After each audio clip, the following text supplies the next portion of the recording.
चलिए good morning dear students. आज हम लोग जैसा कि रोटेशनल मोशन का कुछ वीडियो हम अपलोड करके रखे हैं, शायद लेक्चर नंबर 4 तक। ठीक, तो आज उसके बाद हम लोग कंटिन्यू कर रहे हैं और ये थोड़ा वीडियो हटके है क्योंकि यहाँ पर फेस टू फेस कम्युनिकेशन हो रहा है। ठीक, तो आज जो हम लोग डिस्कस करने जा रहे हैं, मतलब उसी को कंटिन्यू करने जा रहे हैं। तो उसमें याद करो, हम रोटेशनल मोशन का कुछ काइनेमेटिक्स का क्वेश्चन हम डिस्कस किए थे। पहले उसका बेसिक थ्योरी डिस्कस किए थे, फिर काइनेमेटिक्स का प्रॉब्लम हम डिस्कस किए थे। अब इसमें देखो कि वही प्रॉब्लम्स को फिर से हम कंटिन्यू करने जा रहे हैं। कुछ डिफरेंट वैरायटी का क्वेश्चंस होगा। और अब पिछले क्लास में जो क्वेश्चन किए थे उसमें सारा फार्मूला बेस्ड क्वेश्चन था, मतलब सारा पैरामीटर्स क्या था, कांस्टेंट था। बट अब जो क्वेश्चन हम लोग डिस्कस करेंगे उसमें से कुछ वैल्यू, मतलब कि कुछ क्वेश्चंस में आपका वेरिएबल का भी केस आएगा। ये पिछले क्लास में हम बता चुके हैं कि वेरिएबल का जब केस आएगा तो उस प्रॉब्लम को कैसे सॉल्व करना। ठीक, मतलब उसके लिए क्या करोगे, कैलकुलस मेथड। और कैलकुलस मेथड में क्या, इंटीग्रेशन एंड डिफरेंशिएशन। ठीक, उम्मीद करता हूँ कि पिछले क्लास का आप रिवीजन कर चुके होंगे। अगर नहीं किया होगा तो एक बार प्रॉब्लम सॉल्व करने से पहले एक बार रिवीजन कर लेना, मतलब कि फंडामेंटल थ्योरी हम क्या बताए थे। फिर उसके बाद सारी चीज़ें बहुत आसान लगेगी। ठीक, तो जैसा कि देखो आज का पहला क्वेश्चन आप देख रहे हो बोर्ड पर, क्या निकालना है कि the average angular velocity of the second hand of A watch if the second hand of the watch completes one revolution in 1 minute. एक रिवॉल्यूशन कंप्लीट कर रहा है कितना मिनट में, 1 मिनट में। ठीक, ये सब देखिए आपके पास 4 ऑप्शन भी दे रखा है। ठीक, इसमें से कोई एक ऑप्शन सही होगा।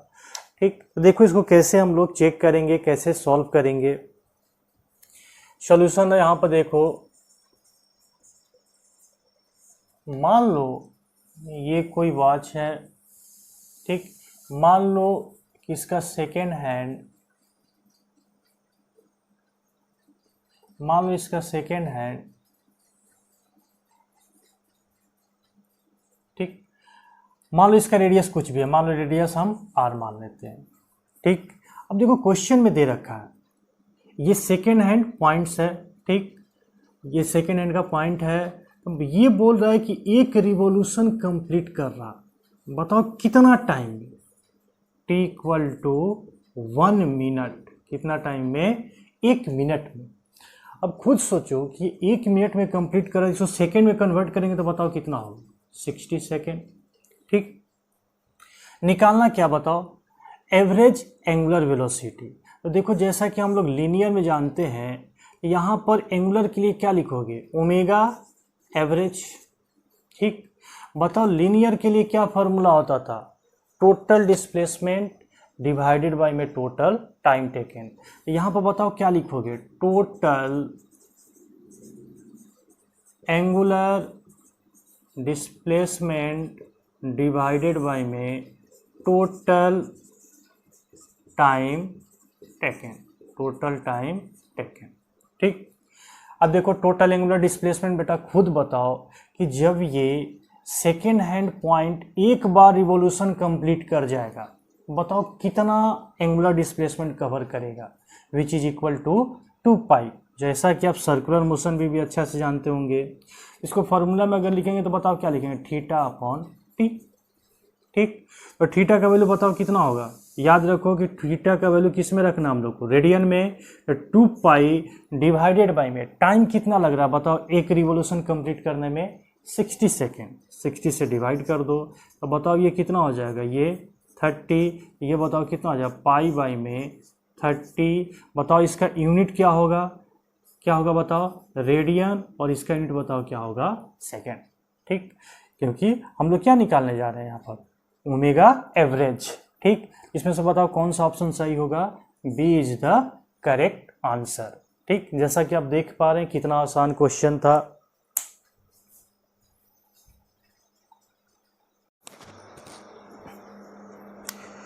चलिए, जैसा कि कुछ क्वेश्चन हम लोग डिस्कस करते हैं, अब कुछ वेरिएबल का क्वेश्चन डिस्कस करते हैं। ठीक, तो वेरिएबल का क्वेश्चन जब सॉल्व करेंगे तो वहाँ पर क्या चाहिए हमको बताओ, कैलकुलस मेथड, मतलब या तो डिफरेंशिएशन नहीं तो इंटीग्रेशन। तो देखना, कुछ बेसिक फार्मूला मैं आपको बता रहा हूँ, कंसेप्ट बता रहा हूँ, समझना। जैसा कि यहाँ पर रोटेशनल में या सर्कुलर में हम लोग वेरिएबल के केस में देखो क्या यूज करेंगे। पहला तो रिलेशन होगा omega equal to D theta by में डी टी। ठीक, ये थीटा क्या है, एंगुलर डिस्प्लेसमेंट। ठीक, at any time T equal to T nought पर जो वैल्यू निकलेगा, इस वैल्यू को बताओ हम लोग क्या बोलेंगे, इंस्टेंटेनियस वैल्यू। यहाँ पर इंस्टेंटेनियस वैल्यू, और इंस्टेंटेनियस वैल्यू में बताओ यहाँ पर क्या आएगा, इंस्टेंटेनियस एंगुलर स्पीड। क्या आएगा, इंस्टेंटेनियस एंगुलर स्पीड। क्यों, क्योंकि ये पार्टिकुलर टाइम टी नोट पर वैल्यू कैलकुलेट किया गया है। दूसरा इसमें देखो रिलेशन क्या आ सकता है, अल्फा, एंगुलर एक्सेलरेशन अल्फा में। तो अल्फा में देखो क्या होगा, alpha equal to D omega by में डी टी। ठीक, कोई एक पार्टिकुलर इंस्टेंट पर ये वैल्यू निकाला गया है T equal to T nought. ये भी बताओ कौन सा वैल्यू हो जाएगा, इंस्टेंटेनियस क्या हो जाएगा, angular acceleration, instantaneous angular acceleration. जैसा कि आप देख पा रहे हैं, इसमें देखना दूसरा रिलेशन भी आता है, अल्फा इक्वल टू, ये देखो हम लोग जो लिखे हैं डी ओमेगा बाई में डी टी। तो दूसरा फॉर्मेट देखो क्या हो सकता है, ये सब हम आपको पिछले लेक्चर में बता चुके हैं, सिर्फ एक बार रिवीजन करा रहे हैं न्यूमेरिकल सॉल्व करने से पहले।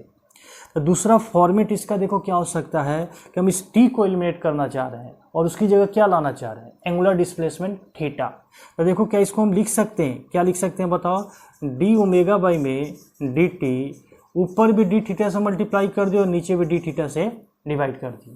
ठीक, और क्या कि इसका हम पोजीशन इंटरचेंज कर रहे हैं, इसका पोजीशन इधर ला रहे हैं और इसका पोजीशन इधर ले जा रहे हैं। तो बताओ क्या होगा, डी ओमेगा बाई में क्या होगा, डी थीटा, और इसको इधर ले जाओगे तो डी थीटा बाई में क्या होगा, डी टी। तो डी थीटा बाई में डी टी बताओ क्या होता है, ओमेगा। तो बताओ इसको क्या हम लोग लिख सकते हैं, ओमेगा डी ओमेगा बाई में डी टी। और ये जो एक डी थीटा, ये जो वैल्यू निकाला जाएगा एक particular instant, at particular instant theta is equal to, कोई एक वैल्यू गिवन है थीटा नॉट, ये जो वैल्यू आ जाएगा वो क्या हो जाएगा, इंस्टेंटेनियस एंगुलर एक्सेलरेशन। ठीक, दो वैल्यू जैसा कि यहाँ पर आप देख पा रहे हैं। ये था आपका डिफरेंशिएशन का। ठीक इसी का उल्टा में अगर आप सोचेंगे, इसके अपोजिट में सोचेंगे तो बताओ क्या आएगा, इंटीग्रेशन का टर्म। तो यहाँ से देखो डायरेक्ट मैं लिख दे रहा हूँ, क्या बताओ, यहाँ से क्रॉस मल्टीप्लाई करोगे तो बताओ D theta is equal to, बताओ कितना हो जाएगा, ओमेगा डी टी। दोनों साइड में इंटीग्रेशन ले लो। ठीक, लिमिट अभी मैं नहीं दे रहा हूँ, ये लिमिट अकॉर्डिंग टू सिचुएशन या अकॉर्डिंग टू क्वेश्चन आपको पता रहेगा। तो एक रिलेशन आपका इंटीग्रेशन में यहाँ से मिल गया, दूसरा रिलेशन देखो आपका अल्फ़ा से मिलेगा। तो अल्फ़ा के लिए देखो अगर सोचोगे तो ये दोनों टर्म को क्रॉस मल्टीप्लाई करो तो बताओ क्या आ जाएगा, D omega equal to alpha D T. ठीक, ये इंटीग्रेट करोगे तो क्या हो जाएगा, अल्फ़ा का रिलेशन आ गया। ठीक, ये दूसरा रिलेशन। तीसरा रिलेशन देखो आप यहाँ से निकाल लोगे तो तीसरा रिलेशन के लिए इसको देखो, अगर ये टर्म को देखो अल्फ़ा के साथ क्रॉस मल्टीप्लाई करोगे तो बताओ क्या आ जाएगा, omega D omega is equal to, बताओ क्या होगा, अल्फ़ा डी थीटा। और इसको देखो इंटीग्रेट करोगे तो फाइनली जब यहाँ पर लिमिट पुट करोगे, इसमें सबका वैल्यू आप आराम से कैलकुलेट कर लोगे। जैसे कि यहाँ पर क्या होगा, अल्फ़ा क्या होगा, is the function of the time होगा। यहाँ पर देखो अल्फ़ा क्या होगा, alpha is the function of theta होगा। यही आपका डिफरेंस है। ठीक, अल्फ़ा जब फंक्शन आपका टाइम का गिवन रहेगा तो ये रिलेशन यूज करना, और alpha is the function of theta given रहेगा तो आप ये रिलेशन यूज करना। ठीक, एक बार देख लो फॉर्मूला को। ठीक, इसके बाद इस पर हम लोग न्यूमेरिकल्स डिस्कस करेंगे।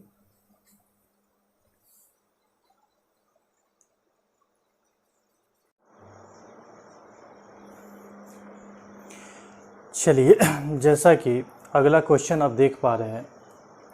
ठीक, क्वेश्चन में देखो क्या गिवन है कि थीटा का वैल्यू गिवन है और थीटा का वैल्यू देखो यहाँ पर एंगुलर डिस्प्लेसमेंट अब कांस्टेंट नहीं है, क्या है, वेरिएबल है। ठीक, जैसे ही वेरिएबल आया सीधे कैलकुलस मेथड पर अटैक करना है। ठीक, अब वहाँ पर या तो डिफरेंशिएशन हम लोग यूज कर सकते हैं वैल्यू फाइंड आउट करने के लिए, नहीं तो इंटीग्रेशन। ठीक, तो यहाँ पर देखो कि थीटा का वैल्यू जो गिवन है पहले साइड में लिखो, तो थीटा इज इक्वल टू बताओ कितना गिवन है, कितना है, t⁻³ plus T square plus T plus 1। Unit बताओ इसका क्या होता है, रेडियन। ठीक, क्या निकालना, क्या बताओ, एंगुलर वेलोसिटी का वैल्यू ओमेगा निकालना है और क्या निकालना है, एंगुलर एक्सेलरेशन अल्फा। ठीक, और एक particular instant of time t = 2 second पर निकालना है। तो ये सब जो भी वैल्यू होगा वो सब के सब आपका बताओ कौन सा वैल्यू होगा, इंस्टेंटेनियस वैल्यू। ठीक, और देखो क्या दिया हुआ क्वेश्चन में, ये सारा का सारा यूनिट देखो दे रखा है, ओमेगा का क्या है, रेडियन पर सेकेंड, और अल्फा का क्या है, रेडियन पर सेकेंड स्क्वायर। बहुत आसान क्वेश्चन है, आराम से सॉल्व कर सकते हो। ठीक, जैसा कि आपको थीटा और टी में रिलेशन गिवन है, तो बताओ ओमेगा का वैल्यू निकालने के लिए क्वेश्चन का फर्स्ट पार्ट में क्या पूछ रहा है, एंगुलर स्पीड ओमेगा या एंगुलर वेलोसिटी ओमेगा। तो ओमेगा बराबर बताओ क्या जानते हैं हम लोग रिलेशन, डिफरेंशिएशन फॉर्म में बताओ डी थीटा बाई में डी टी।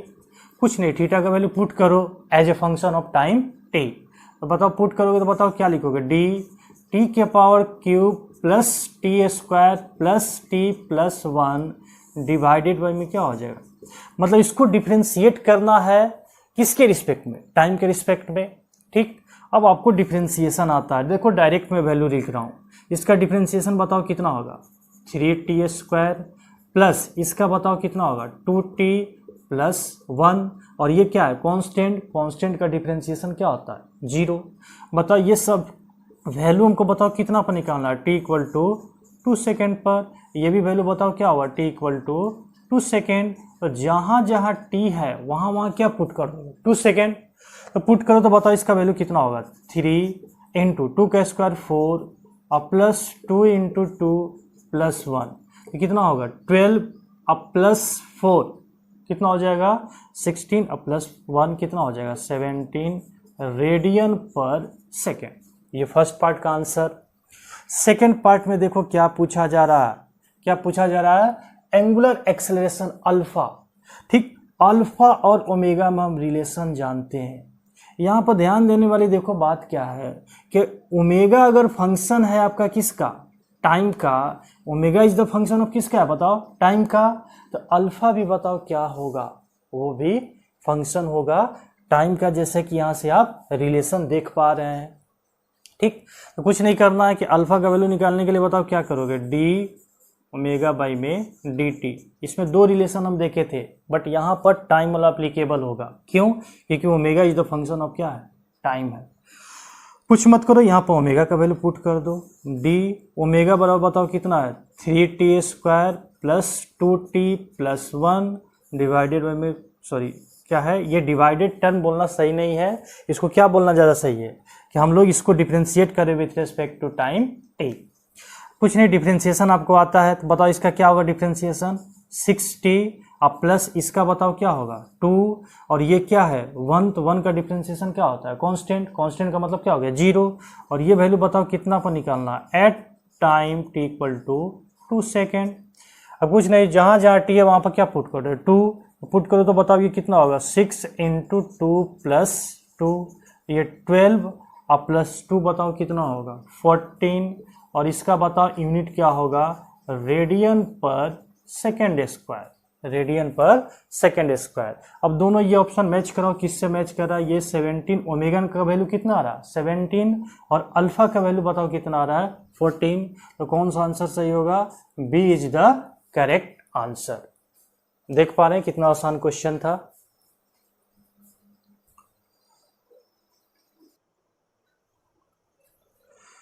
चलिए जैसा कि अगला क्वेश्चन देख पा रहे हैं, क्वेश्चन क्या है कि व्हील है जिसका एंगुलर एक्सेलरेशन दे रखा है, angular acceleration is the function of time given है, देख पा रहे हैं आप लोग। ठीक, इसमें यह भी मेंशन किया हुआ है कि टी टाइम है, ए और बी क्या है कांस्टेंट है, यहाँ पर ये भी क्या है कांस्टेंट है। ठीक। क्वेश्चन में ये भी दे रखा है कि इनिशियल एंगुलर स्पीड कितना दे रखा है, ओमेगा नॉट। क्या पूछा जा रहा है आपसे कि find the angular speed, omega पूछा जा रहा है, एंड सेकेंड पार्ट में क्या पूछा जा रहा है, एंगुलर डिस्प्लेसमेंट थीटा।